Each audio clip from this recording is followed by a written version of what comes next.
Assalamualaikum warahmatullahi wabarakatuh. Alhamdulillahi rabbil alamin alladzi amarna an nusliha ma'isyatana linailis sa'adah wa naquma bil wajibat fi ibadatihi wa taqwa. Asyhadu an la ilaha illallah wahdahu la syarika lah wa asyhadu anna Muhammadan abduhu wa rasuluh. Allahumma salli wa sallim ala nabiyyina Muhammad wa ala alihi wa ashabihi ajma'in, amma ba'd. Jamaah kuliah subuh yang dirahmati Allah, kita akan melanjutkan kajian masih tentang neraka, dan ini mungkin yang edisi terakhir untuk bahasan masalah neraka. Kali ini kita akan bahas tentang kondisi umum penghuni neraka. Jamaah yang dirahmati Allah, pertama, bahwa jumlah manusia yang akan menjadi penghuni neraka itu banyak sekali, banyak, karena disebabkan mereka mengikuti langkah-langkah setan, mengikuti hawa nafsu, dan mengingkari keesaan Allah dan hari akhirat. Beberapa ayat di dalam Al-Quran disebutkan, وَلَقَدْ ذَرَأْنَا لِجَهَنَّمَ كَثِيرًا مِنَ الْجِنِّ وَالْإِنسِ, dan sungguh akan kami isi neraka jahanam itu banyak dari kalangan jin dan manusia. Itu dalam Quran surat Al-A'raf ayat 179. Ada lagi ayat yang disebutkan dalam Quran surat Al-Hajj ayat 18, wa katsirun haqqa 'alaihil adzab, tetapi banyak manusia yang pantas untuk mendapatkan azab. Di dalam Quran surat Al-Maidah 49 juga disebutkan, wa inna katsiran minan nasi lafasiqun, dan sungguh kebanyakan manusia adalah orang-orang yang fasik. Itu dalam Quran surat Al-Maidah 49. Saya sebutkan satu di antaranya lagi adalah, wa ma aktsarun nasi walau harasta bimu'minin, dan kebanyakan manusia tidak akan beriman walaupun engkau sangat menginginkannya. Itu dalam Quran surat Yusuf 109. Kita memahami, jamaah yang dirahmati Allah, bahwa kisah-kisah yang disebutkan di dalam Al-Quran itu, yang mengisahkan tentang rasul-rasul yang diutus oleh Allah itu, ternyata banyak yang menolak dakwah para rasul itu. Nabi Nuh misalnya, selama 950 tahun, itu waktu yang cukup lama, tetapi banyak yang tidak mau mengikuti, hanya sedikit saja.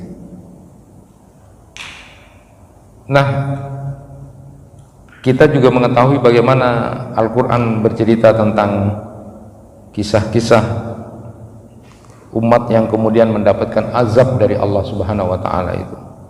Ada yang dengan banjir besar seperti Nabi Nuh itu, ada kemudian kaum Ad yang diazab dengan angin kencang, kaum Samud dengan runtuhan, dan kaum-kaum yang lain, Fir'aun, Qarun, dan juga negeri Sabah. Itu artinya bahwa memang banyak yang menolak dakwah para nabi dan rasul itu dulu, sehingga nanti neraka itu banyak. Nah, di antara dalil-dalil di dalam hadis Rasulullah sallallahu alaihi wasallam yang menunjukkan bahwa jumlah orang yang menjadi penghuni neraka itu banyak adalah, pertama, riwayat dari Ibnu Abbas radhiyallahu anhuma. Rasulullah bersabda, umat-umat itu ditampakkan kepadaku, kata Rasulullah, aku melihat ada seorang nabi yang hanya membawa sekumpulan orang, ada yang hanya bawa 10, ada yang cuma bawa 2-3 orang, dan ada seorang Rasul yang tidak bawa sama sekali. Itu hadis riwayat Muslim. Artinya bahwa jumlah orang yang masuk neraka itu banyak daripada kemudian yang masuk surga ini. Kemudian yang kedua, ada juga riwayat yang menarik ini dari Abu Umamah radhiyallahu an, bahwa Nabi SAW bersabda, tidak ada seorang pun yang dimasukkan oleh Allah ke dalam surga kecuali dinikahkan dengan 72 istri, 2 dari bidadari dan 70 dari warisan penghuni neraka. Tidak ada satupun dari mereka yang tidak siap melayani, begitu juga suami mereka. Hadis riwayat Ibnu Majah. Nah, Hisam bin Walid ini berkata, jadi yang dimaksud dengan warisan ahli surga dari ahli neraka itu maksudnya ketika ada orang yang masuk neraka, maka penduduk surga dapat mewarisi istri-istri mereka. Nah, hadis inilah yang mengisyaratkan bahwa banyaknya penghuni neraka daripada penghuni surga, dengan asumsi bahwa saat setiap mukmin itu dapat 72 istri, 2 istri bidadari dan 70 dari istri warisan penghuni neraka, berarti jumlah penghuni neraka itu berlipat lebih banyak dari penghuni surga. Tapi tidak usah dibayang-bayangkan 72 istri, Pak. Tidak usah dibayang-bayangkan itunya. Tapi ketika ini isyarat bahwa jumlah yang masuk neraka itu ternyata jauh lebih banyak. Ada juga riwayat dari Abu Sa'id Al-Khudri itu bahwa Nabi SAW bersabda, Allah Subhanahu wa taala berkata, wahai Adam, berdirilah, keluarkan penghuni neraka. Lalu Adam berkata, bagaimana penghuni neraka itu ya Allah? Lalu kemudian Allah Subhanahu wa taala menjawab, min kulli alfin tis'ami'atin wa tis'atan wa tis'ina. Coba bayangkan ini, dari setiap 1000 ada 999 yang itu masuk neraka. Jadi 1000 orang, dari setiap 1000 itu satu saja yang masuk surga itu. 999-nya itu masuk neraka. Dan di dalam riwayat lain itu disebutkan dari 100 orang, 1 orang saja yang masuk surga. 99-nya itu neraka. Inilah dalil yang kemudian dijadikan alasan kenapa kemudian bahwa ternyata penghuni neraka itu memang banyak, luar biasa. Walaupun neraka itu banyak, ya, penghuninya pun kemudian digambarkan kemarin bahwa siksaan kepada orang-orang itu akan membuat orangnya menjadi besar, gitu. Jadi dagingnya ini berlipat seperti orang yang jauhnya, tebalnya itu seperti orang berjalan 3 hari. Gigi gerahamnya, gigi taring itu kemudian menjadi membesar. Tapi neraka tidak pernah kemudian menjadi full, tidak pernah. Ketika kemudian ditanyakan kepada neraka, sudah penuh belum? Yauma taqulu li jahannam hal imtala'ti wa taqulu hal mim mazid. Malah neraka itu ketika ditanya, apakah kamu sudah penuh gitu, maka justru neraka bertanya, masih adakah tambahan? Jadi walaupun jadi besar itu tidak ada kehabisan tempat. Tetapi yang menjadi menarik itu dalam hadis Rasulullah SAW, hadis qudsi itu disebutkan bahwa neraka itu baru full, baru penuh, dan mengatakan cukup sudah. Dalam hadis qudsi disebutkan ketika Allah Subhanahu wa taala kemudian menaruh kakinya di neraka itu. Walikulli wahidatin minhuma mil'uha fa amman nar fala tamtali hatta yada'a rijlahu fataqulu qad fahunalika tamtali'u. Jadi saat itu digambarkan bahwa neraka baru penuh saat kemudian Allah menaruh kakinya di neraka, baru kemudian neraka menyatakan cukup. Nah, memang penafsiran tentang yada'u rijlahu itu, Allah meletakkan kakinya itu ada dua ya. Pertama, ya tidak boleh ditakwil. Jadi maksudnya ya memang begitulah sesuai dengan kehendak Allah, walaupun ungkapan itu bukan berarti kemudian sama dengan menunjukkan isyarat yang dimaksud. Tidak usah ditakwil, ya seperti itu.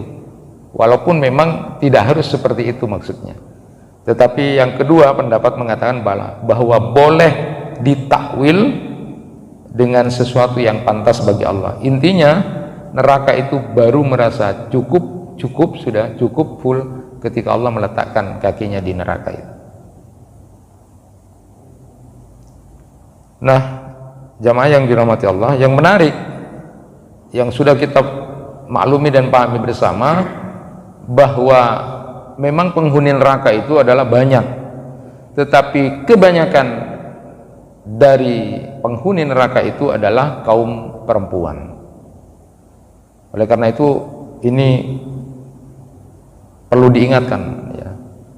Rasulullah SAW pernah menyampaikan, ya ma'saran nisa tasaddaqna wa aksirna minal istighfar fa inni ra'aitukunna aksara min ahlin nar.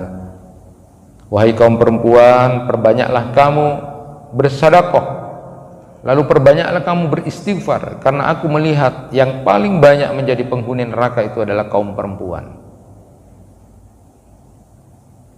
Nah, ketika ada perempuan yang bertanya, kenapa dari golongan kami yang banyak, maka disebutkan oleh Rasulullah SAW diantaranya adalah tuksirnal la'na wa takfurnal asir.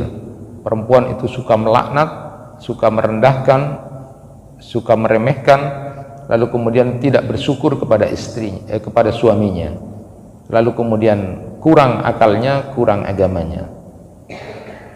Sebenarnya perempuan itu gampang untuk masuk surga, itu sangat gampang sekali. Di dalam hadis itu disebutkan perempuan yang sholatnya bagus, sholat 5 waktunya bagus, puasa Ramadannya bagus, lalu dia mau taat sama suaminya, lalu bisa menjaga kehormatan dirinya, sudah itu jaminan masuk surga dari pintu mana saja. Bahkan ada hadis yang menyebutkan ayyuma imra'atin matat wa zawjuha radin dakhalat jannah. Siapa orang perempuan yang mati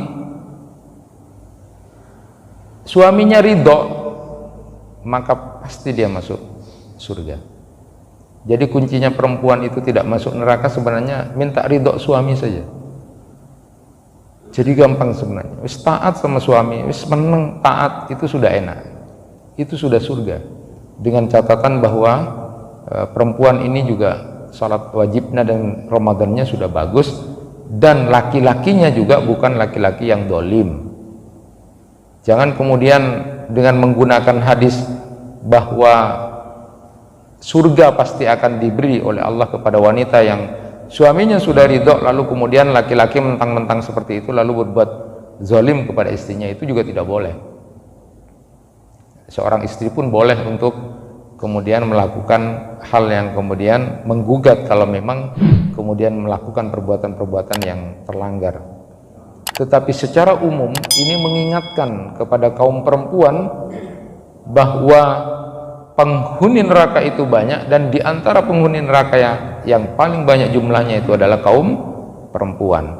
Maka kunci untuk mendapatkan dan terhindar dari neraka itu, di samping berusaha untuk salat wajibnya bagus, puasa Ramadannya bagus, paling tidak dia kemudian punya ketaatan yang luar biasa kepada suaminya dan bisa menjaga kehormatan dirinya dan hartanya, pasti dijamin masuk surga. Berdasarkan hadis itu, karena perempuan seperti itu ya, suka merendahkan suami, lalu kemudian suka melaknat, lalu kurang akalnya, lalu kurang agamanya. Makanya belajar untuk perempuan itu, belajar tentang fikih perempuan itu penting, terutama saat kemudian haid, menstruasi. Ada beberapa halangan yang membuat kemudian agamanya kurang, karena tidak sholat, tidak puasa dan sebagainya. Harus diganti apa, lalu bagaimana melaksanakan fikih itu.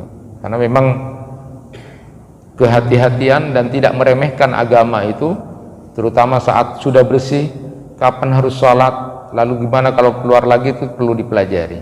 Termasuk apa yang dilakukan kalau sedang berhalangan, supaya kemudian tidak mengurangi nilai-nilai keagamaan yang bisa dia lakukan. Nah, tetapi penting untuk diketahui bahwa jumlah penghuni neraka itu banyak dan kaum wanita yang terbanyak di situ. Mudah-mudahan jamaah yang istiqomah, ibu-ibu yang istiqomah, termasuk yang terhindar dari api neraka. Kemudian yang kedua, digambarkan di dalam Al-Quran itu bahwa orang-orang yang ada di dalam neraka itu selalu berdebat, selalu berbantah-bantahan, selalu mereka terjadi pertengkaran, saling melaknat, baik itu antara penghuni neraka dengan setan maupun antar penghuni neraka. Jadi di dalam Al-Quran itu disebutkan misalnya perbantahan antara setan dan manusia itu. Di dalam Quran surat Qaf ayat 23-30 disebutkan itu. Setan itu tidak mau mengakui bahwa mereka menyesatkan manusia. Mereka membantah manusia yang mengatakan karena disebabkan oleh setan gitu kan. Sampai Allah Subhanahu wa taala pun menjadi murka. La tahtasimu ladayya. Jangan bertengkar di hadapanku, sekarang sudah ada di neraka gitu. Jadi manusia-manusia itu yang merasa sesat dulu disesatkan oleh setan. Setan tidak mau tahu itu. Ya kamu sendiri yang ikut itu kan. Berlepas diri dari itu. Makanya sering ada guyonan itu, guyonan manusia tidak usah goda sudah katanya. Sudah terjerumus sendiri gitu. Nah, itu yang pertama ya. Jadi ada perbantahan, ada perdebatan, ada pertengkaran. Ya mereka saling melaknat itu. Yang pertama antara setan dengan manusia. Di dalam Quran surat Ibrahim 22 sampai 23 itu disebutkan setan mengatakan, "Fala talumuni walumu anfusakum ma ana bimusrihikum wa ma antum bimusrihi." Jangan kamu mencela aku, tapi celalah, salahkan dirimu sendiri. Aku tidak dapat menolongmu dan kamu pun tidak dapat menolongku kan. Jadi setan itu berlepas diri dari itu. Jadi setiap pertengkaran, perdebatan, apapun yang terjadi di neraka itu adalah sebuah keniscayaan. Nah, rame itu. Padahal di dalam Al-Quran jelas sudah diingatkan kepada kita semua bahwa setan itu musuh bagi manusia. Jalannya pasti sesat. Wala tattabi'u khutuwatis syaitan innahu lakum aduwwum mubin. Innama ya'murukum bis-su' wal fahsya wa an taqulu 'alallahi ma la ta'lamun. Jangan kamu mengikuti langkah-langkah setan. Sungguh setan itu musuh yang nyata bagimu. Sesungguhnya setan itu hanya menyuruh kamu agar berbuat jahat dan keji dan mengatakan apa yang tidak kamu ketahui tentang Allah. Itu dalam Quran surat Al-Baqarah 168 169. Allah Subhanahu wa taala juga menjelaskan bahwa setan itu tidak menjanjikan pada pengikut-pengikutnya kecuali tipu daya. Wa'iduhum wa ma yu'iduhum syaitanu illa ghurura. Lalu beri janjilah kepada mereka, padahal setan itu hanya menjanjikan tipuan belaka kepada mereka. Quran surat Al-Isra 64. Ada kitab yang menarik itu, tulisan dari Syekh Hadi Al-Wasbi itu, Al-Hisnul Hasin Minasyaitonir Rajim, dijelaskan bagaimana godaan-godaan setan dan tipuan pada manusia. Insyaallah di kesempatan lain kita bahas itu. Jadi intinya di neraka itu terjadi perdebatan, perbantahan, pertengkaran yang luar biasa antara setan dengan manusia yang mengikutinya. Yang kedua, terjadi perdebatan, pertengkaran keras itu antara sesama penghuni neraka, saling melaknat ya. Di dalam Quran surat Al-A'raf 38 sampai 41 itu disebutkan bahwa penghuni neraka yang pertama masuk itu akan melaknat penghuni yang baru datang. Tetapi sebaliknya, yang baru datang kemudian melaknat yang sudah masuk terlebih dahulu. Jadi penduduk neraka itu yang terakhir masuk begitu terus saling melaknat, saling melaknat. kullama dakhalat ummatun la'anat ukhtaha hatta idza taraku fiha jami'a qalat ukhrahum li aulahum rabbana haula'i adalluna fa'atihim adaban di'fam minan nar. Setiap kali suatu umat masuk, dia melaknat saudaranya, sehingga apabila mereka telah masuk semuanya, berkatalah orang yang masuk belakangan kepada orang yang masuk terlebih dahulu, ya Tuhan kami, mereka telah menyesatkan kami, datangkanlah siksaan api yang berlipat ganda kepada mereka. Jadi saling melaknat, Pak. Jadi antara satu dengan yang lain itu saling menyalahkan, saling memberikan memasarkan kesalahan karena kamu, semuanya seperti itu. Bahkan termasuk antara yang pemimpinnya dan yang ikut, karena kamu ikut dan sebagainya. Jadi di dalam Quran surat Al-Ankabut ayat 25 itu digambarkan mereka saling mengingkari dan saling melaknat. Yakfuru ba'dakum bi ba'd wa yal'anu ba'dukum ba'da. Jadi ini hati-hati juga buat kita ya. Jadi kalau kebiasaan-kebiasaan dunia itu sudah ada, saling melaknat, saling merendahkan, itu model perilaku-perilaku ahli neraka itu. Coba perhatikan sedikit saja betapa cukup menariknya tentang perilaku ini, sedikit saja. Abu Dzar itu berkata, marra bi'an Nabi sallallahu alaihi wasallam wa anna muttaji'un ala batni faraqadani birijlihi wa qala ya Junaidib innama hadhihi dij'atu ahlin nar. Nabi sallallahu alaihi wasallam pernah melewatiku, kata Abu Dzar, dan ketika itu aku sedang tidur tengkurap. Beliau lalu menggerakkan kaki beliau, lalu kemudian menyatakan, wahai Junaidib, sesungguhnya posisi tidur tengkurap itu adalah posisi tidurnya ahli neraka, penghuni neraka. Hadits riwayat Ibnu Majah. Juga riwayat dari Ya'si bin Tahfa al-Ghifari itu bercerita saat dia juga tidur tengkurap di masjid suatu saat waktu sahur itu karena begadang malamnya, lalu kemudian Nabi menggerakkan kaki beliau lalu mengatakan, inna hadhi dij'atun yubghiduhallah. Ini adalah model tidurnya yang tidak disukai atau dimurkai oleh Allah Subhanahu wa taala. Ini tidur saja seperti itu. Model tidur yang tengkurap itu modelnya orang penghuni neraka itu. Makanya dalam fikih itu orang yang tidur dalam keadaan tengkurap itu hukumnya makruh. Hukumnya makruh. Ya, jadi tidak bagus itu tidur model tengkurap itu. Itu cara modelnya ahli neraka, model tidurnya seperti itu. Maka dihindari untuk tidur model seperti itu, kecuali ada keperluan karena sesuatu. Ada ulama yang menyatakan saat tidak diperlukan karena ada sesuatu, maka makruh hukumnya tidur seperti itu.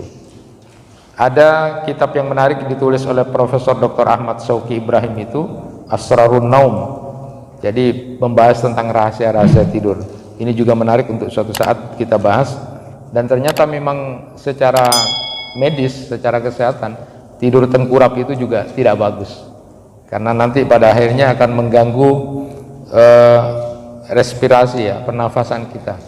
Nanti tidak bagus. Nanti justru di dalam darah kita itu kadar oksigennya menjadi menurun, tetapi karbon dioksidannya malah jauh lebih banyak, dan itu efeknya negatif terhadap kita. Ini perilaku-perilaku seperti ini harus kita jaga, bahwa model perilaku di dunia ini sudah bisa dilihat modelnya. Ini model surgaan, ini model nerakaan. Dari hatta masalah model tidur, gaya model tidur saja sudah kelihatan. Jadi hati-hati. Nah, berkait dengan hal ini, pesan penting dalam hal pertemanan. Jadi ketika di neraka itu terjadi perdebatan, pertengkaran karena saling menyalahkan, karena mereka itu mencari teman, mencari temannya salah. Oleh karena itu, pesan penting buat kita di dunia ini, selama kita masih di dunia, carilah teman, memilah dan memilih teman yang membuat kita menjadi jalan kebaikan. Jangan justru menjerumuskan kita. Jangan memilih teman yang bisa menjerumuskan kita. Carilah kira-kira yang bisa membuat kita menjadi dekat dengan Allah, dan kemudian paham tentang perilaku-perilaku yang harus kita jalankan itu. Maka sederhana kitabnya Imam Al-Ghazali itu, Bidayatul Hidayah itu, beliau menyebutkan ketika menceritakan tentang masalah pertemanan ini, beliau menyebutkan hadis Rasulullah SAW, almar'u ala dini khalilihi falyandur ahadukum mayukhalil. Seseorang itu akan dipengaruhi oleh agama temannya, maka hendaklah salah seorang dari kalian memperhatikan siapa yang dia jadikan teman. Itu hadis riwayat Abu Dawud. Jadi beliau menganjurkan, sekedar memberikan gambaran, kalau milih teman itu paling tidak, pertama kata beliau, karena akalnya. Jadi pilih teman karena dia memang pintar, cerdas, yang bisa membawa kepada kebaikan. Yang kedua, akhlaknya bagus. Carilah teman yang memang akhlaknya bagus.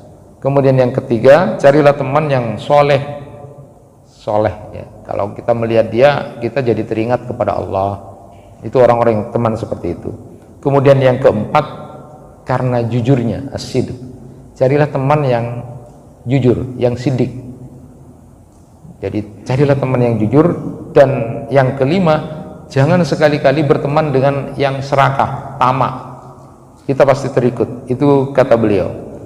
Nah, jadi kalau tidak menemukan teman yang 5 itu, maka ada 2 kemungkinan kata beliau. Pertama, ya sudah, tidak usah terlalu berteman dengan mereka, wes menyendiri sajalah, menyendiri saja kalau tidak ada yang begitu. Yang kedua, boleh tetap berteman, tetapi hanya sekedarnya saja, keperluannya saja, interaksi saja, tapi jangan kemudian menjadikan sebagai sahabat atau teman.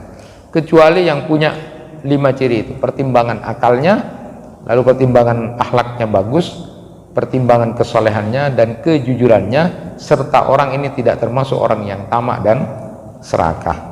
Ya. Jadi kalau urusan akhirat, lihat agamanya. Kalau urusan kepentingan dunia, lihat kejujurannya dan akhlaknya. Dan kalau tidak ada apa-apanya, bersantai, ya cukup saja, yang penting tidak sampai membahayakan kita berteman seperti itu. Karena teman itu bisa menjadi ghidha, seperti makanan, ada yang seperti dawa, seperti obat, kadang-kadang diperlukan, kadang-kadang tidak, dan ada juga teman seperti daun penyakit. Jadi kita tidak perlu sama sekali dengan model seperti itu.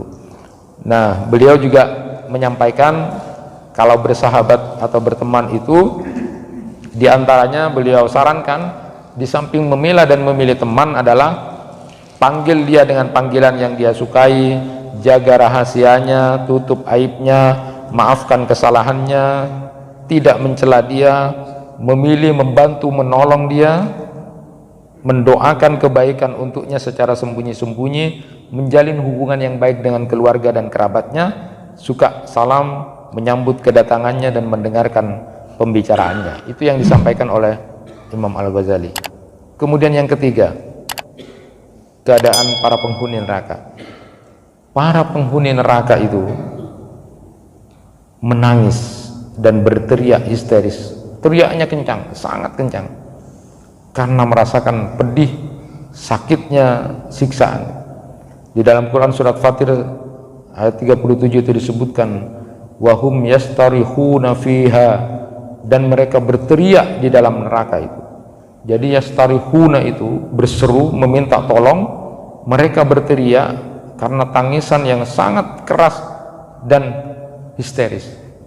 Jadi para penghuni neraka itu dalam kondisi yang menangis terus, menangis kesakitan, berteriak-teriak. Bahkan Rasulullah SAW bersabda, yursalul buka ala ahlin nar fayabkuna hatta yanqati'u ad-dumu ursilat fiha as-sufun lajarat. Tangisan dilemparkan pada penghuni neraka, mereka pun kemudian menangis hingga air matanya habis. Andaikan ada perahu-perahu yang dijalankan di sana, maka perahu itu pasti akan berlabuh, karena memang banyaknya air mata yang dikeluarkan. Dalam riwayat lain itu disebutkan, saat air mata mereka sudah habis, lalu kemudian keluar air mata darah. Ini siksaan yang luar biasa. Sampai penghuni neraka itu, bayangkan air mata itu kan sedikit Pak, tapi kalau semuanya dalam keadaan menangis, hatta kemudian nanti seandainya kemudian ada banyak perahu, Allahumma ajinna minan, Allahumma ajinna minan, andaikan ada perahu, maka air mata orang-orang yang ada di neraka itu bisa membuat perahu-perahu itu berlayar, berlabuh, berlayar. Dan kalau sudah kehabisan air mata, mereka kemudian akan mengeluarkan air mata darah. Saya ingin sebutkan apa yang disebutkan oleh Syekh Mahir Ahmad itu tentang siksaan pertama yang menyambut para penghuni neraka. Orang yang masuk neraka itu, mereka itu dibangkitkan dalam keadaan dahaga, haus. Mereka tidak bisa melewati haud ketika sudah dikumpulkan di neraka dalam keadaan dahaga itu. Wa nasukul mujrimina ila jahannam wirda, Maryam 86. Dan kami akan menggiring orang-orang yang durhaka ke neraka itu dalam keadaan dahaga. Coba bayangkan, dalam keadaan tidak minum, dalam keadaan haus selama 50.000 tahun. Bisa dibayangkan, kata beberapa ulama itu, keadaan kerongkongannya seperti apa 50.000 tahun tidak minum. Lalu kemudian bagaimana lambungnya yang begitu sangat kelaparan dan kehausan. Saat mereka dimasukkan ke dalam neraka, lalu diberi minuman pertama kali dengan hamim itu, minuman yang sangat mendidih dan sangat panas. Sudah lama tidak minum, kehausan dan dahaga, dan ketika digiring dimasukkan ke neraka, lalu yang pertama kali dia minum adalah hamim itu, air minuman yang begitu sangat puncak dalam keadaan panasnya. Kemudian beliau sebutkan, di antara siksaan yang terbesar adalah ketika air panas dituangkan di atas kepala mereka, lalu dicambuk dengan besi yang panas. Itu dalam Quran surat Al-Hajj ayat 19 sampai 22 disebutkan. Falladzina kafaru qutti'at lahum siyabum min nar yusabbu min fawqi ru'usihimul hamim yusharu bima fi butunihim wal julud walahum maqami'u min hadid kullama aradu an yakhruju minha min ghammin u'idu fiha wa dhuqu 'adzabal hariq. Maka bagi orang kafir akan dibuatkan pakaian-pakaian dari api neraka untuk mereka. Ke atas kepala mereka akan disiramkan air yang mendidih, yang dengan air mendidih itu akan dihancur luluhkan apa yang ada di dalam perut dan kulit mereka, dan azab untuk mereka cambuk-cambuk dari besi panas. Setiap kali mereka hendak keluar dari neraka karena tersiksa, mereka dikembalikan lagi ke dalamnya, dikatakan kepada mereka, rasakanlah azab yang membakar ini. Itu siksaan yang paling terbesar, itu adalah ketika dituangkan air panas lalu dicambuk dengan cambuk besi yang panas. Lalu disebutkan oleh Syekh Mahir Ahmad juga, siksaan terpedih adalah api yang naik sampai ke hati dan ditutup rapat dalam keadaan terikat, lalu kemudian diikat dengan tiang-tiang yang panjang. Ini adalah siksaan yang terpedih. Kalau tadi itu siksaan terbesar, kalau siksaan terpedih itu adalah api yang sampai naik ke hati, lalu kemudian ditutup, jadi tersiksa sekali. Lalu kemudian kita diikat di tiang-tiang itu. Digambarkan dalam Quran surat Al-Humazah, wailun likulli humazatil lumazah alladzi jama'a malahu wa addadah yahsabu anna malahu akhladah kalla la yunbadanna fil hutamah wa ma adraka mal hutamah narullahil muqadah allati tattali'u 'alal afidah innaha 'alaihim mu'sadah fi 'amadin mumaddadah. Celakalah orang yang suka mengumpat dan mencela, yang mengumpulkan harta dan menghitung-hitungnya. Dia, manusia itu mengira bahwa hartanya itu dapat mengekalkannya? Sekali-kali tidak. Pasti dia akan dilemparkan ke dalam neraka hutama. Dan tahukah kamu apakah neraka hutama itu? Yaitu api azab Allah yang dinyalakan, yang membakar sampai ke hati. Sungguh api itu ditutup rapat atas diri mereka, sedangkan mereka itu diikat pada tiang-tiang yang panjang. Ini siksaan yang terpedih. Kalau siksaan terbesar itu adalah ketika dituangkan air panas di atas kepalanya, lalu kemudian melepuh isi perut dan semuanya. Sedangkan siksaan yang paling pedih itu adalah ketika dibakar dan api itu sampai di hati, lalu kemudian ditutup, lalu kemudian orangnya diikat dengan tiang-tiang. Jadi berdasarkan hadis dari Samurah bin Jundab juga, bahwa memang siksa penghuni neraka itu berbeda-beda tergantung tingkat dosa dan kemaksiatan yang dilakukan. Rasulullah SAW bersabda, minhum man ta'khudun nar ila ka'bai, wa minhum man ta'khudahun nar ila rukbatai, wa minhum man ta'khudun nar ila hujzatihi, wa minhum man ta'khudun nar ila tarkuatihi. Di antara mereka ada yang dibakar api hingga kedua mata kakinya, ada yang dibakar sampai kedua lututnya, ada yang dibakar api sampai kerongkongannya, ada yang dibakar api neraka semua tulang selangkahnya sampai. Itu hadis riwayat Muslim. Jadi tergantung kepada dosa dan maksiat yang dilakukan.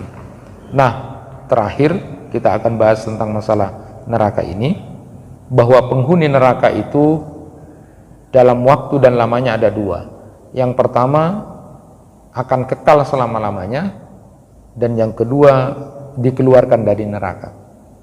Kita memahami seperti yang sudah pernah saya sampaikan, bahwa penghuni neraka itu minta keluar. Itu pertama. Itu dalam Quran surat Al-Mu'minun 106, 108, Bapak dan Ibu bisa baca nanti. Jadi yang sudah masuk neraka itu minta keluar dari saking tidak kuatnya. Minta keluar dengan jalan apa saja. Minta tolong kepada penjaga neraka, tidak bisa lagi sudah. Yang kedua, tidak ada jalan lagi, minta dimatikan saja. Tolong bilang sama Tuhan, matikan saja karena tidak kuat. Kemudian yang ketiga, minta diringankan. Karena sudah tidak dimatikan juga, tidak bisa keluar, lalu kemudian minta diringankan saja. Minta keringanan aja sehari. Tapi itu semua sudah tidak digubris lagi. Nah, para penghuni neraka itu ada dua. Yang pertama memang kekal di dalamnya, orang-orang durhaka pada Allah dan Rasulnya, orang-orang kafir, orang-orang musyrik. Wa may ya'sillahu wa rasulahu fa inna lahu nara jahannama khalidina fiha abada. Banyak ayat yang semisal khalidina fi abada, khalid lalu kemudian abada lagi dikuatkan. Nah, yang kedua, ada yang dikeluarkan setelah menerima siksaan sesuai dengan dosa dan maksiat yang dilakukan, yang ada di hatinya ada iman, walaupun seberat biji sawi pun, maka Allah memerintahkan untuk dikeluarkan. Yadkhulu ahlul jannah al-jannah wa ahlun nar an-nar. Summa yaqulullah ta'ala akhriju minan nar man kana fi qalbihi misqalu habatin min khardalin min iman wa yukhrajuna minha qad iswaddu fayalqawna fi nahril haya fayambutuna kama tambutu al-hibba fi janibis sayy. Orang yang masuk surga akan masuk surga, yang neraka masuk neraka. Lalu Allah Ta'ala berfirman, keluarkanlah mereka yang ada imannya walaupun setitik. Maka mereka keluar dari neraka dan benar-benar mereka itu sudah gosong, hitam pekat. Kemudian mereka itu dicelup ke sungai Haya, lalu dia tumbuh seperti benih di ujung aliran air. Mereka inilah yang kemudian dijuluki sebagai Jahannamiyun. Jahannamiyun atau mantan penduduk Jahannam, lantaran pernah menjadi penghuni neraka. Tetapi kita berdoa kepada Allah mudah-mudahan tidak masuk dan merasakan api neraka. Riwayat Anas bin Malik, Nabi sallallahu alaihi wasallam bersabda, la yusibanna aqwaman saf'um minan nar bidunubin asabuha uqubatan summa yudkhilumullahu al-jannah bifadli rahmatihi yuqalu lahu al-jahannamiyun. Akan ada beberapa kaum tampak sangat hitam dari api neraka karena dosa-dosa yang pernah mereka lakukan sebagai hukuman atas mereka. Kemudian Allah memasukkan mereka ke dalam surga sebagai karunia rahmatnya. Mereka itulah yang dinamakan Jahannamiyun, orang yang pernah masuk neraka lalu kemudian dientas. Allahumma ajinna minan nar, Allahumma ajinna nar. Mudah-mudahan kita termasuk orang-orang yang kemudian dijauhkan dari api neraka, tidak pernah merasakan sedikit pun tentang panasnya api neraka. Dan jangan sekali-kali menjadi orang sombong dengan mengatakan masuk sakone sakit tapi pekun entas. Jangan mengatakan seperti itu, karena neraka bukan untuk mainan, agama bukan untuk permainan. Sering kita dengar di dalam masyarakat orang berkata umatnya Nabi Muhammad pasti masuk surga. Ia berdesalane esas sasakone. Esas sasakone itu kata-kata yang sombong. Maka doa yang justru diajarkan adalah kebahagiaan dunia, kebahagiaan akhirat, dan ketika berbicara tentang kebahagiaan akhirat ditambah dengan waqina adzabannar. Karena ada orang yang bahagia di akhirat tapi sebelumnya menjadi jahannamiyun ini. Tetapi kita tidak perlu untuk kemudian mengatakan hal-hal semacam itu. Tetaplah berdoa seperti yang diajarkan, Rabbana atina fid dunya hasanah wa fil akhirati hasanah, lalu waqina adzabannar. Bahagianya kita di akhirat karena kita juga terhindar dari api neraka. Itu yang bisa disampaikan, mudah-mudahan bermanfaat. Kurang lebihnya mohon maaf. Wassalamualaikum warahmatullahi wabarakatuh.